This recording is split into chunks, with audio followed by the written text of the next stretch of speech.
Olá, tudo bem, gente?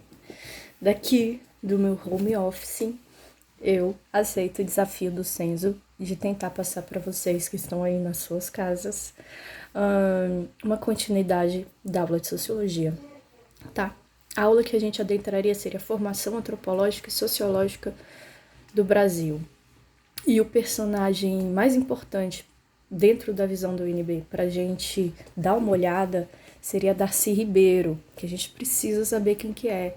Darcy Ribeiro, ele é um antropólogo, tem obras dentro da antropologia, mas muito importante na concepção de educação que ele tem, nas contribuições educacionais que ele deu para o Brasil e também para o mundo. Ele, por exemplo, criou a UNB todo, o formato do UNB, a estrutura de grade aberta, a visão humanista que o UNB tem, ela é devido ao Darcy Ribeiro, bem na origem de Brasília. Ele também ajudou a formar a Universidade Estadual do Rio de Janeiro, em outros países também, México, ele deu sua contribuição na formação dessas universidades. E Darcy Ribeiro, ele escreve esse livro aqui, O Povo Brasileiro. E é desse livro que a UNB pede uma obra de audiovisual, que eu vou dar um jeito de mandar o link para vocês. Junto com o vídeo, o link vai de algum modo, assim como eu vou mandar também cópias da parte desse livro em que ele fala sobre a matriz tupi. Pegando um gancho final da aula, que foi o vídeo da Chimamanda, outra obra também do Paz, e ela sugere pra gente, né? E se a história fosse contada de uma forma diferente? E se a história começasse não com a chegada dos portugueses ao Brasil, mas a gente começasse a olhar o que existia, o Brasil que já existia aqui, indígena, né? E aí o vídeo do Darcy Ribeiro, vocês vão ver que traz apresenta pra gente essa cultura indígena, né? O seu modo de vida, os seus hábitos, algum pouco suas visões de mundo também. E é interessante a gente notar, pela coincidência que a vida nos coloca, né? Que quando os portugueses chegaram aqui, a população indígena nas Américas era gigantesca. A gente está falando de milhões e milhões de povos indígenas que foram dizimados por doença, né? A gente às vezes diminui esse fato, mas pelo que a gente está vivendo, a gente está tendo uma dimensão do que foi a devastação humana e cultural para os povos indígenas desse encontro, e desse encontro também biológico com doenças que eles não tinham imunidade para se defender. E a gente está tendo uma dimensão do que poderia ter sido isso, do que foi o impacto disso e de como pode ter sido para esses povos, né? Ter vivido as epidemias, ter visto boa parte da sua população falecer de uma maneira muito rápida, o que justifica, né, o que explica a possibilidade de dominação que espanhóis e portugueses conseguiram ter, mas não apenas, tá? Principalmente no caso do Brasil. E aí, as páginas do livro do Povo Brasileiro que eu vou mandar para vocês mostra um pouco mais factualmente histórico, tá? Mais do que cultural, ele é bem factual histórico, de como os portugueses, os indígenas, os franceses se atrelaram politicamente, tá? E uma das características muito importantes que a gente precisa saber, e vai ficar um pouco claro aqui com Darcy Ribeiro, se vocês lerem as páginas, por favor, leiam, é de que como a cultura indígena ela é avessa à construção de um Estado.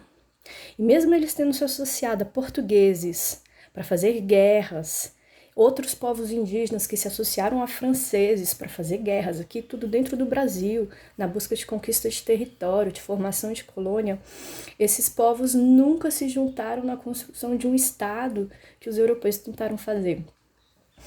E isso é uma característica muito presente, muito simbólica de todas as culturas indígenas, tá? Pierre Clastres, um outro antropólogo, vai denominar os povos indígenas de sociedades contra o Estado. São sociedades que não se organizam do ponto de vista de um Estado. E voltando aqui na nossa situação de pandemia, e vocês estão vendo no noticiário o quanto, né, que toda hora se fala do que o Estado vai fazer, como o Estado vai organizar toda essa situação caótica que a gente está vivendo. Outras páginas que eu vou colocar bem pequititinhas pra gente é de um outro antropólogo do Rio de Janeiro. Esse livro aqui, tá bom? O Eduardo Viveiros de Castro. E aí eu vou botar um trechinho bem pequenininho que ele vai criar toda uma teoria para falar sobre a cultura indígena. Ele chama de perspectivismo, tá? E o que vai interessar pra gente é o conceito de etnocentrismo que ele vai trabalhar nessas páginas. E ele vai mostrar o quanto quando os espanhóis chegaram, portugueses também, a visão deles do índio era questionar se aquilo que eles estavam vendo era um ser humano e como eles poderiam entender antropologicamente se aquilo é um ser humano ou não. E muitas vezes a pergunta dos espanhóis era: tá, essa figura é humana porque ela tem alma? Essa é a pergunta. Ele vai ser humano se ele tiver alma. E eles vão voltar para a Espanha, buscar a igreja, respostas para essa visão inferiorizada que eles queriam dar aos povos. Essa visão etnocêntrica de que aquele povo que eu encontrei não pode se igualar a mim.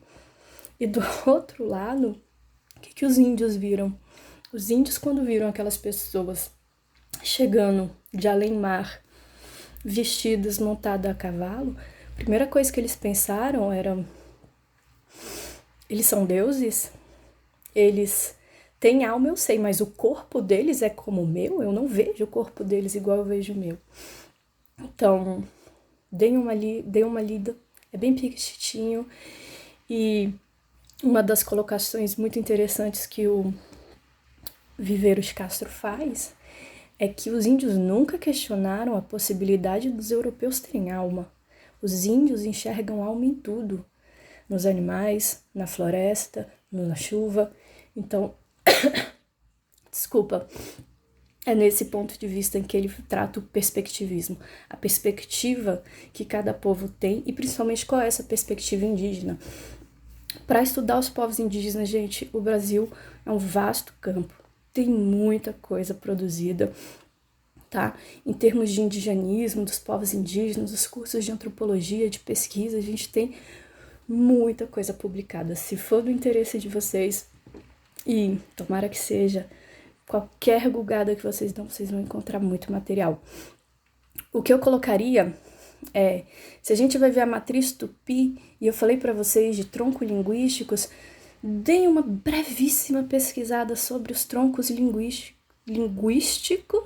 indígenas que tem no Brasil, para a gente ter uma dimensão da diversidade cultural e étnica que os povos indígenas representam.